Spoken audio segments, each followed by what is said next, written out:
Hello বন্ধুগণ, কেমন আছেন? আশা করি ভালো আছেন। কাশ্মীর ইস্যু পার্ট 1 এর পর আজকে আমরা হাজির হয়েছি কাশ্মীর ইস্যু পার্ট 2 নিয়ে। আজকেও আমরা ইতিহাসের অংশটাই আলোচনা করব। আমরা আগে আলোচনা করেছিলাম 1931 সালের আগ পর্যন্ত কাশ্মীরে কিভাবে রাজারা শাসন চালাতো, বিশেষ করে ডোগরা রাজবংশের শাসনটা আমরা আলোচনা করেছিলাম। আজকে আমরা আলোচনা করব যে দেশভাগের সময় কাশ্মীর কিভাবে ভাগ হয়ে গেল, হরি সিং কেন ভারতের সাথে চুক্তি করে যুক্ত হয়েছিলেন এবং পাকিস্তান কেন হামলা করেছিল 1947 সালের অক্টোবর মাসে, এবং পরবর্তীতে মূলত চীন কিভাবে 20% এলাকা দখল করে নেয় কাশ্মীরের। শুধু তাই নয়, আমরা আলোচনা করব আজকে আমেরিকা কি চায়, রাশিয়া কি চায়, চীন কি চায়, ভারত এবং পাকিস্তানের অবস্থান কি, তারা প্রত্যেকে আসলে কি চাচ্ছে কাশ্মীরকে নিয়ে, সমস্ত বিষয়ে আলোচনা করব। এবং তার সাথে এক্সট্রা হিসেবে আলোচনা করব এই জায়গায় সমাধান হিসেবে বঙ্গবন্ধু শেখ মুজিবুর রহমান একটা সমাধান দিয়েছিলেন, সেটাও আমরা আলোচনা করব। সুতরাং দেরি না করে যারা এখনো প্রথম ভিডিওটা দেখেননি কাশ্মীর ইস্যু নিয়ে, ওইটা দেখে চলে আসেন।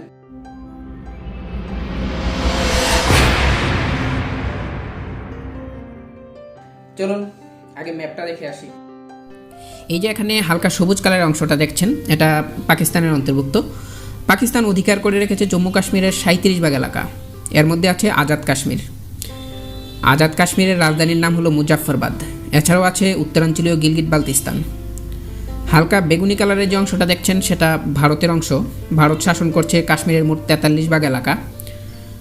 সাম্প্রতিক সময়ে 5 আগস্ট 2019 সালে ভারতের সংবিধান 370 দ্বারা বাতিল করে জম্মু কাশ্মীরকে একটি কেন্দ্রশাসিত অংশে পরিণত করেছে। এর মাধ্যমে বিশেষ রাজ্যের মর্যাদা হারিয়েছে জম্মু কাশ্মীর। ভারতের অধীনে আছে জম্মু কাশ্মীর উপত্যকা, লাদাখ আছে, আর এখানে দেখেন সিয়াচেন হিমবাহ। এই অংশটা চীন থেকে ভারত দখল করে নেয়। আর হালকা হলুদ অংশটা হচ্ছে চীনের দখলে। 1962 সালে ভারত চীন যুদ্ধের পর চীন কাশ্মীরের 20 ভাগ এলাকা দখল করে নেয়। এছাড়াও এই যে সাকসকাম উপত্যকা, যেটাকে ট্রান্স কারাকোরামও বলা হয়, এই অংশটাও চীনের দখলে। এবং এটা নিয়ে একটা মজার ব্যাপার আছে। মজার ব্যাপার হলো এই অংশটা পাকিস্তান চীনকে উপহার দিয়েছিল 1963 সালে। এর কারণ কি আমরা বলবো পরে।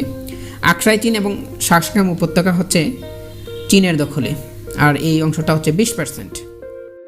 বন্ধুগণ, ভারতীয় উপমহাদেশে অন্য অনেকগুলো সমস্যার মতো এই কাশ্মীর সমস্যাটাও মূলত ইস্ট ইন্ডিয়া কোম্পানির নিজের হাতে তৈরি করে দেওয়া। কারণ ইন্ডিয়ান ইন্ডিপেন্ডেন্স অ্যাক্ট 1946 অনুযায়ী তারা কাশ্মীরের জন্য 3টা অপশন রাখে। এক হচ্ছে তারা স্বাধীন হয়ে যেতে পারবে। 2 নম্বর অপশন হচ্ছে তারা ভারত অথবা পাকিস্তান যে কোনো একটা দেশের সাথে শর্ত সাপেক্ষে যুক্ত হতে পারবে। 3 নম্বর সুযোগ হলো যদি শর্ত সাপেক্ষে যুক্ত হয় এবং পরবর্তীতে যদি ওই শর্ত সংশ্লিষ্ট দেশটা না মানে, সেক্ষেত্রে ভারত অথবা পাকিস্তান তাদের কাছ থেকে মুক্ত হয়ে চলে আসতে পারবে। সবই তো ঠিক আছে, ঝামেলাটা লাগলো কোথায়? বন্ধুগণ, সেটাই আলোচনা করছিলাম যে হরি সিং মূলত চাইতেন হয় ভারতের সাথে যুক্ত হবেন, না হয় স্বাধীন থাকবেন। আবার জনগণ বেশিরভাগ চাইতেন যে তারা স্বাধীন থাকবেন, আর যদি প্রয়োজন হয় তারা পাকিস্তানের সাথে যুক্ত হবেন। লিগালি এই অধিকার তাদের ছিল, কারণ আমরা জানি যে ইন্ডিয়ান ইন্ডিপেন্ডেন্স অ্যাক্ট 1946 সালে সে কথাই ঘোষণা করা হয়েছিল। তো 1947 সালের 14 আগস্ট পাকিস্তানের জন্ম হয়, 15 আগস্ট ভারতের জন্ম হয়। তৎকালীন সময় পর্যন্ত কাশ্মীরের ব্যাপারে কোনো চূড়ান্ত সিদ্ধান্ত আসেনি। কাশ্মীর তখনও স্বাধীন ছিলেন। আর 20 অক্টোবর হঠাৎ করে, অর্থাৎ স্বাধীনতার প্রায় 2 মাস পরে হঠাৎ করে পাকিস্তানের কিছু দস্যু আক্রমণ করে বসে জম্মু এবং কাশ্মীরের মানুষদেরকে। আর তাদের আক্রমণ থেকে বাঁচতে হরি সিং তখন ভারতের সাহায্য চায়। আর তখনও ভারতের গভর্নর ছিলেন লর্ড মাউন্টব্যাটেন। তিনি খুব চালাকি করে ঘোষণা করে দিলেন যে আমরা তোমাদেরকে সাহায্য করব সৈন্য পাঠিয়ে, তবে তোমার দায়িত্ব হলো পরবর্তীতে জম্মু এবং কাশ্মীরকে তুমি ভারতের সাথে অন্তর্ভুক্ত করতে হবে। হরি সিং রাজি হয়ে গেলেন। রাজি হয়ে যাওয়ার পর এটা ছিল 26 অক্টোবর 1947 সালে, এবং 27 অক্টোবর 1947 সালে লর্ড মাউন্টব্যাটেন সে চুক্তিতে স্বাক্ষর করে, অর্থাৎ অনুমোদন দেয়। এবং এর ওই দিনই তিনি সৈন্য প্রেরণ করেন। প্রেরণ করার পর অন্যদিকে জম্মু কাশ্মীরের যারা জনগণ ছিলেন তারা পাকিস্তানের কাছে সাহায্য চাইলেন। পাকিস্তানও সৈন্য পাঠায় এবং বিশাল বড় কুরুক্ষেত্র তৈরি হয়, মানে যুদ্ধ তৈরি হয়। এবং এই যুদ্ধের মাধ্যমে 37% ভূমি, অর্থাৎ 1/3 ভূমি পাকিস্তান ফেরত দিতে পেরেছিলেন জম্মু কাশ্মীরের মানুষদেরকে।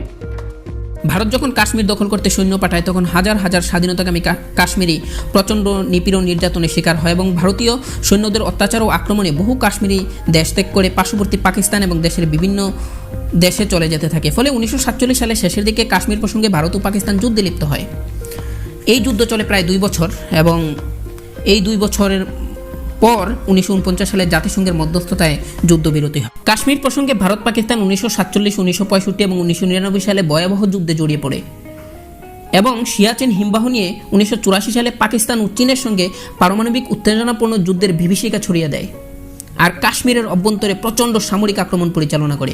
ফলে কাশ্মীরের সমগ্র ভূখণ্ডটি বিভক্ত এবং জনগোষ্ঠী বিচ্ছিন্ন হয়ে গেছে এবং দখলদার ভারতের আগ্রাসনে কাশ্মীরের ব্যাপক অংশই দৃশ্যত পরাধীন ও নির্যাতিত হয়ে আছে। এছাড়া ভারতীয় সরকার বিভিন্ন সময়ে নিরীহ মুসলমান নাগরিকদের হত্যা করে আসছে। এছাড়া পাকিস্তান সরকারের মদদে উগ্র জনগোষ্ঠীরাও 1990 থেকে বহু হিন্দু পণ্ডিতদের হত্যা করে, যার ফলশ্রুতিতে সমগ্র পণ্ডিত জনগোষ্ঠী কাশ্মীরটি ছাড়তে বাধ্য হয়। এক কথায় সাধারণ হিন্দু মুসলমান উভয়ই নির্মম গণহত্যা নির্যাতনের শিকার হয় এই কাশ্মীরে। এখন প্রশ্ন হলো, কাশ্মীরিদের অবস্থান এবং চাওয়া পাওয়াটা কি?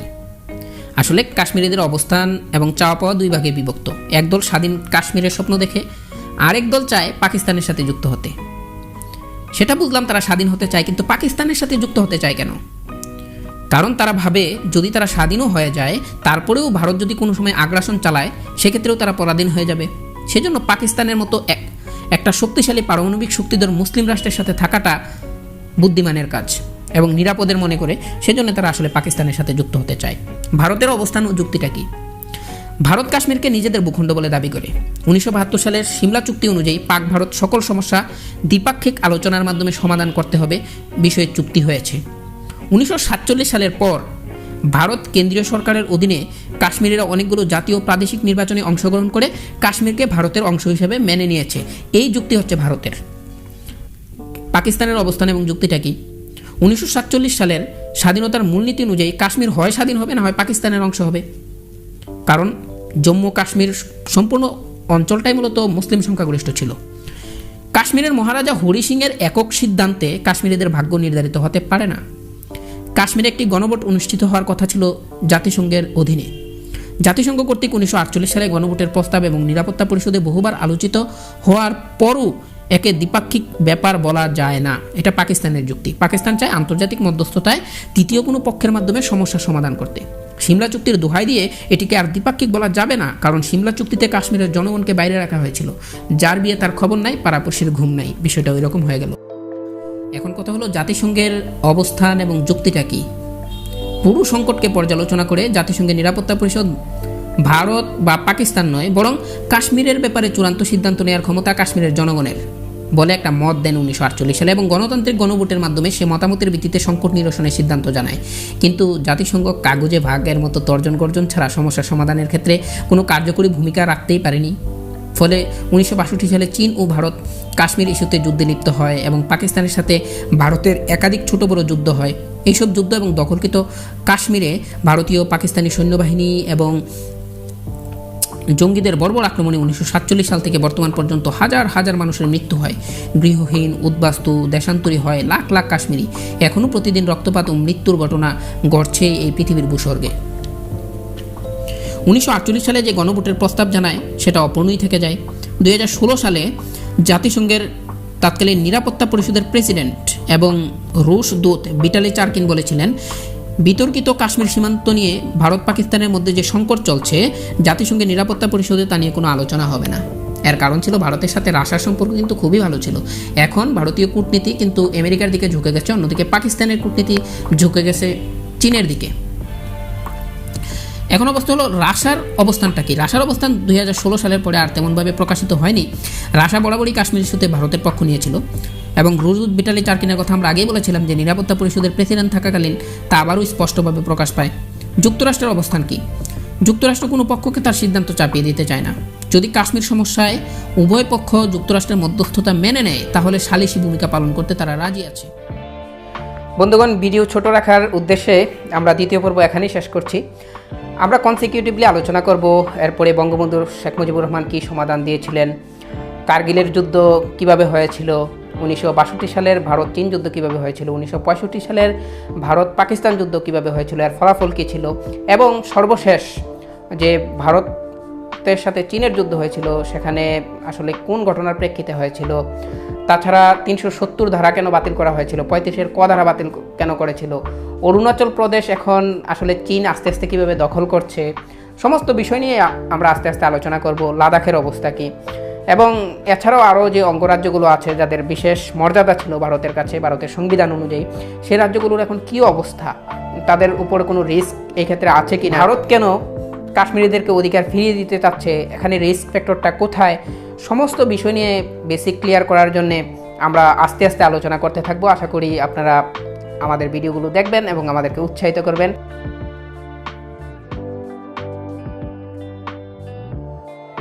ওয়েলকাম।